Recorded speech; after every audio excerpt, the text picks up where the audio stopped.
Radiografer 1. Seorang radiografer sedang melakukan pemeriksaan CT scan kepala pada pasien dengan suspek tumor otak. Teknik yang paling tepat untuk meningkatkan visualisasi lesi adalah A. Memperbesar slit thickness. B. Menurunkan kevep. C. Meningkatkan pitch. D. Menggunakan kontras intravena. E. Mengurangi mas. Jawaban yang tepat dari soal di atas adalah D. Pembahasan dari pertanyaan di atas yaitu, bahwa penggunaan kontras intravena pada CT scan kepala dapat meningkatkan visualisasi lesi, terutama untuk kasus tumor otak.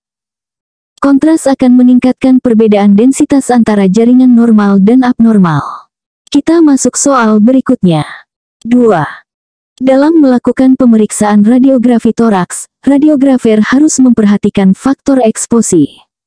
Manakah kombinasi faktor berikut yang paling tepat untuk pemeriksaan toraks pada pasien dewasa normal? A. 60 kevep, 20 mas. B. 120 kevep, 5 mas. C. 80 kevep, 40 mas. D. 100 kevep, 2 mas. E. 140 kevep, 1 mas. Jawaban yang tepat dari soal di atas adalah B. Pembahasan dari pertanyaan di atas yaitu, bahwa kombinasi 120 kevep dan 5 mas umumnya digunakan untuk radiografi toraks pada pasien dewasa normal. Kevep tinggi diperlukan untuk penetrasi tulang, sementara mas rendah mengurangi dosis radiasi dan blur akibat pergerakan organ. Kita masuk soal berikutnya. 3. Radiografer menghadapi pasien anak-anak yang ketakutan untuk menjalani pemeriksaan radiografi. Pendekatan terbaik yang harus dilakukan adalah A. Memberikan sedasi ringan. B. Meminta orang tua untuk memegangi anak dengan kuat. C. Menjelaskan prosedur dengan bahasa yang sesuai usia. D. Mengancam anak jika tidak mau bekerja sama. E. Menunda pemeriksaan sampai anak siap. Jawaban yang tepat dari soal di atas adalah C. Pembahasan dari pertanyaan di atas yaitu, bahwa menjelaskan prosedur dengan bahasa yang sesuai usia adalah pendekatan terbaik. Hal ini dapat mengurangi kecemasan anak dan meningkatkan kerjasama, tanpa menggunakan metode yang tidak etis atau menunda pemeriksaan yang mungkin penting. Kita masuk soal berikutnya. 4. Seorang radiografer melakukan pemeriksaan MRI pada pasien dengan implan logam non-ferromagnetik. Artefak yang paling mungkin terjadi adalah A. Motion artifact. B. Chemical shift artifact. C. Susceptibility artifact. D. Aliasing artifact. E. Gibbs artifact. Jawaban yang tepat dari soal di atas adalah C. Pembahasan dari pertanyaan di atas yaitu, bahwa susceptibility artifact sering terjadi pada pemeriksaan MRI pasien dengan implan logam, bahkan yang non-ferromagnetik. Hal ini disebabkan oleh perbedaan susceptibilitas magnetik antara jaringan dan logam yang mengganggu homogenitas medan magnet lokal. Kita masuk soal berikutnya. 5. Dalam pemeriksaan mamografi, radiografer harus memastikan kualitas gambar optimal. Manakah dari berikut ini yang bukan merupakan kriteria kualitas gambar mamografi yang baik? A. Visualisasi tepi pektoralis. B. Tidak ada lipatan kulit. C. Tampak seluruh jaringan payudara. D. Nipple dalam profil. E. Overpenetrasi pada area retroglandular. Jawaban yang tepat dari soal di atas adalah E. Pembahasan dari pertanyaan di atas yaitu, bahwa overpenetrasi pada area retroglandular bukan merupakan kriteria kualitas gambar mamografi yang baik. Sebaliknya, penetrasi yang tepat diperlukan untuk visualisasi optimal seluruh jaringan payudara tanpa kehilangan detail. Kita masuk soal berikutnya. 6. Radiografer melakukan pemeriksaan USG abdomen pada pasien dengan suspek batu ginjal. Teknik scanning yang paling tepat untuk mengevaluasi ureter adalah A. Transverse scanning dari atas ke bawah. B. Longitudinal scanning dari medial ke lateral. C. Oblique scanning mengikuti arah ureter. D. Coronal scanning dari anterior ke posterior. E. Sagittal scanning dari kanan ke kiri.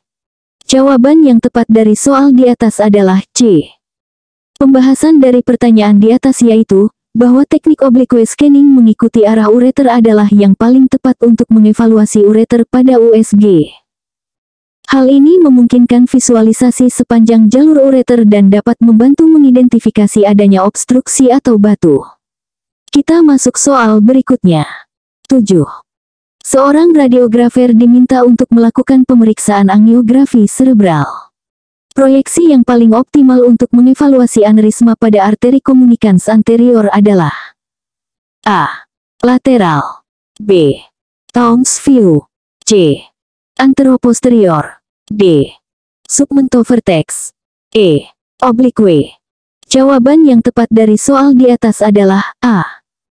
Pembahasan dari pertanyaan di atas yaitu, bahwa proyeksi lateral umumnya memberikan visualisasi terbaik untuk aneurisma pada arteri komunikans anterior. Hal ini karena posisi anatomis arteri tersebut yang berada di garis tengah otak dan lebih mudah dievaluasi dari pandangan samping. Kita masuk soal berikutnya. 8. Dalam melakukan pemeriksaan radiografi pada pasien trauma, radiografer harus memperhatikan prinsip ALARA. Manakah dari berikut ini yang bukan merupakan penerapan prinsip ALARA? A. Menggunakan teknik high curve. B. Memperbesar jarak fokus film. C. Menggunakan grid ratio tinggi. D. Melakukan kolimasi yang tepat. E. Menggunakan alat pelindung radiasi. Jawaban yang tepat dari soal di atas adalah C. Pembahasan dari pertanyaan di atas yaitu, bahwa penggunaan grid ratio tinggi bukan merupakan penerapan prinsip ALARA atau as low as reasonably achievable. Grid ratio tinggi justru dapat meningkatkan dosis radiasi yang diterima pasien karena memerlukan peningkatan faktor eksposi untuk mengkompensasi penyerapan radiasi oleh grid. Kita masuk soal berikutnya. 9. Radiografer sedang melakukan pemeriksaan CT scan abdomen dengan kontras. Pasien tiba-tiba mengeluh gatal-gatal dan sesak napas. Tindakan pertama yang harus dilakukan radiografer adalah A. Melanjutkan pemeriksaan dengan cepat. B.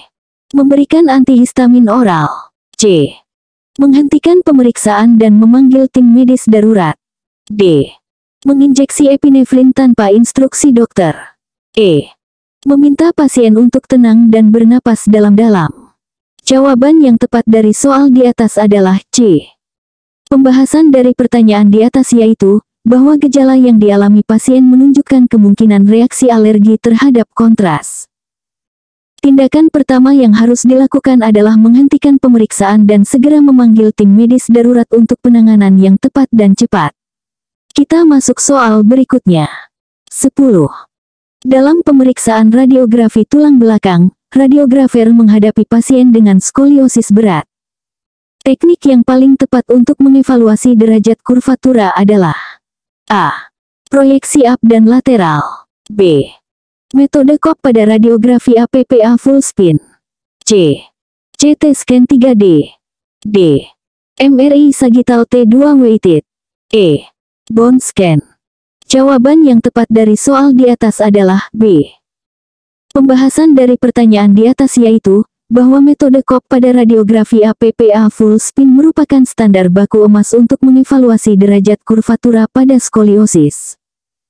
Teknik ini memungkinkan pengukuran sudut kurva yang akurat dan dapat digunakan untuk perencanaan terapi serta evaluasi progresivitas. Kita masuk soal berikutnya.